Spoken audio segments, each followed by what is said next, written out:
All right, not surprised by this news. It's not even going to be that long of a video because I feel like I've been talking about this for a while now about what this bench is going to look like. But Kevin Acee writes today, Yuli Gurriel, Jose Iglesias, Gavin Sheets, and Martin Maldonado will be on the Padres opening day roster. One bench spot remains. So it's going to be a battle between, well, I shouldn't say it's gonna because really the Padres, you know, they've seen what they need to see.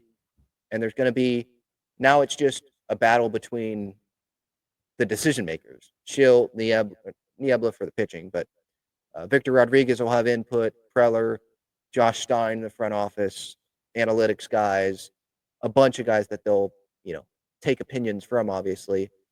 Probably at the Pure Sports Complex and these meetings, maybe late into the night, about who should get that final spot. Is it going to be Connor Joe, Oscar Gonzalez, Brandon Lockridge, or Tyler Wade? I feel like it would be Tyler Wade. Doesn't have any options. Connor Joe does. Oscar can opt out, but they could also pitch, hey, you're first up if there's something that happens at the big league level. Brandon Lockridge has options, and he's not as versatile as Tyler Wade. And I know he just had a really good spring, but realistically, how much playing time is he going to get? I would think Tyler Wade's going to be the guy. But right now, you look at the bench, and so you got Maldonado as the backup. Campy's not making it. We know that. So you got Gurriel and Sheets as your DH, as you would think, if there's not a regular that DHs. So Sheets probably not in an opening day. Probably Gurriel against the lefty Chris Sale. And then you got Iglesias, infield, versatility. There's Eggy Rosario, who was not mentioned by Kevin in this article that he put out about these four guys making the roster. So is there a trade that's going to be happening with Eggy? I have not, unless I'm totally missing something.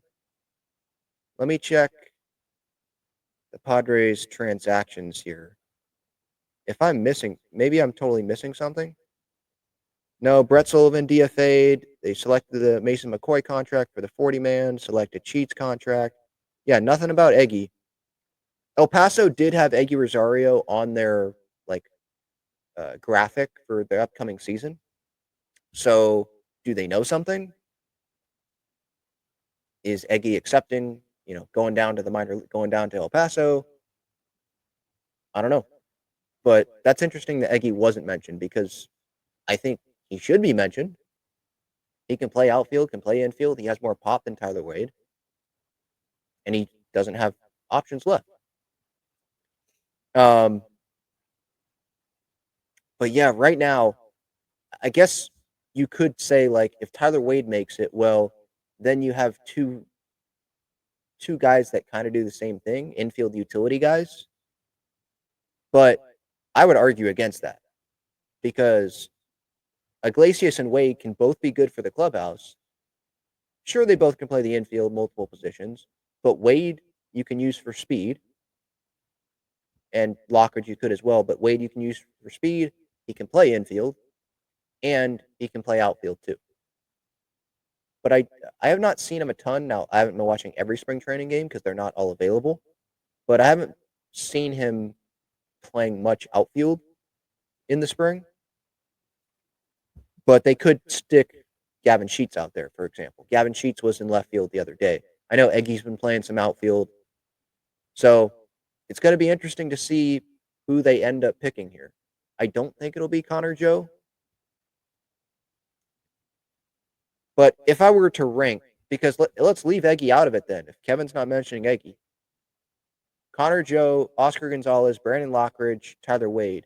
If I were to power rank those four, I would say Wade number 1, Gonzalez number 2, Joe 3, Lockridge 4. I think is how I would do that in terms of who I think the Padres would put on the roster. Wade, like the major league vet, he can play infield and outfield. I think Schultz values that versatility, especially when you have guys like Yuli Gurriel, who's 40, taking up a bench spot. And you have Maldonado, obviously, he's not going to go to the outfield, backup catcher. And Iglesias, you don't have another outfielder. Sheets could, but he could be DHing a lot of the days when a righty's on the mound. So to have someone that can play infield and outfield, and he's the vet, uh, that's part of why I'm putting Tyler Wade up there. Gonzalez, I put up there because he is an outfielder. Um, if you want your infielder there, you have Gurriel, you have Sheets who can play some first, and you have Iglesias who can bounce around. That's part of why I'm not going with Connor Joe. First base corner outfielder, that could be Gavin Sheets because he can play some first. If he's at first, you could have a Rise DH or someone else getting themselves off their feet for a day, or you could put him in left field. So yeah, like it's not really anything against Connor Joe, but it's just these other guys, and I'm trying to think as a GM manager, what would I want? I would want the versatility, um, and with the composition of this bench, someone that has the versatility, has done it at the big league level, and he's already, you know, very comfortable inside this clubhouse, and the team's comfortable with him, knows what Tyler Wade can provide to the Padres. So yeah, that's for the final bench spot. And then there's the final bullpen spot and the final two spots in the rotation. Schilt did mention today that it's gonna be King 1, Cease Cease game 2, one of those three starters game 3, Vasquez, Kolek, Hart, and then Pivetta game 4 for Sunday Night Baseball. Game 5 will be the other guy that makes it, not named Pivetta, obviously. The other guy that makes it out of those three that I mentioned, Kolek, Hart, and Vasquez. Yeah, Kevin still, I reloaded the page. He's still saying that 4 players vying for one spot. Joe, Gonzalez, Lockridge, Eggy. Okay, he puts Eggy now. Eggy is on there. 1, 2, 3, 4. Now he named 5. So he updated his article with 5 guys, but he just didn't edit 4 players vying for one spot. He should say 5 players because he lists 5 players now. So Eggy is there. Eggy was not listed when I initially read this article. So I'm glad we can clear that up. If Eggy does not make it, I would not be surprised if there's a trade. Someone would want Eggy Rosario, I would think. Not saying the Padres would get a ton back for him, but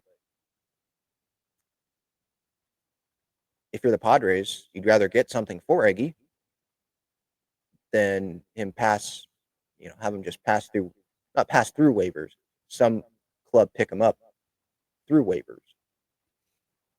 But yeah, like Eggy, I mean, for those that have been listening, I've advocated for Eggy to be on this roster.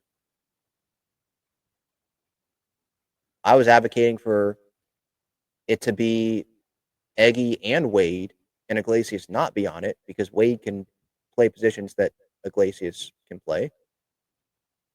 And Eggy has more power than Wade, and he can play some left field as well. And there's no options. I don't want to give up on Eggy. I want to give him that shot. So it's going to be very interesting to see this. But as for the report, the guys that are making it on the bench, not surprising. We knew about Iglesias making it, Gurriel, Sheets, Maldonado. Maldonado was clear as day with just looking at the spring training box scores. Campy was not starting. It was Diaz and Maldonado. Sheets has hit his way onto the roster. Gurriel, people have their opinions of him, but the fact of the matter is he is a major league vet. He has postseason experience. He still does have a little bit of pop. We have seen that. And this is like the Nelson Cruz situation. We'll see. How long of a leash is he going to get? Is it going to be a shorter leash than the 49 games that Nelson Cruz got in 2023? I think Padres fans would sure hope so. Because there's other guys that can come up and replace Yuli Gurriel. But yeah. And then Iglesias, obviously, minor league deal, but Schilt was talking pretty early on that Iglesias, like openly, he was talking to the media that Iglesias was going to have a role on the team. So since that day, I've had Iglesias on the roster. The main question now for that final bench spot, what do the Padres value? Do they value versatility? Do they value versatility with pop or potential for pop, I should say, with Eggy? Do they value speed in the outfield with Lockridge? Um, do they value just more outfield experience with someone like Oscar Gonzalez? We'll see.